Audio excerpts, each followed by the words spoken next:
உங்கள் குழந்தைக்கு தொண்டை வலியா ரொம்ப கஷ்டப்படுறாங்களோ, இதை மட்டும் ஒரு 2 தடவை குடிச்சு பாருங்கள். கண்டிப்பாக உங்களுக்கே அவங்க எவ்வளோ பெட்டராக ஃபீல் ஆகுறாங்கன்னு தெரியும். ஒரு பேன் எடுத்துகிட்டு அதில் கொஞ்சம் ஓமம், மிளகு, திப்பிலி, சுக்கு, அப்புறம் ஒரு ஃபுல் டீஸ்பூன் ஜீரகம் போட்டு நல்லா வறுத்தெடுத்துக்கணும்.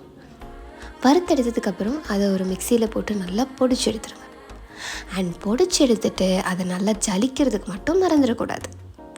ஸோ ஜலிச்சு முடித்ததும் கொஞ்சம் தேனோட கலந்து நீங்கள் குழந்தைங்களுக்கு கொடுத்துக்கலாம். பட் இதில் தேன் இருக்குங்கிறனால ஒரு வயசு கீழே இருக்கிற குழந்தைக்கு கொடுக்கக்கூடாது. அண்ட் இந்த மாதிரி வீடியோஸ்க்கு மறக்காமல் சேனலை சப்ஸ்கிரைப் பண்ணிடுங்க.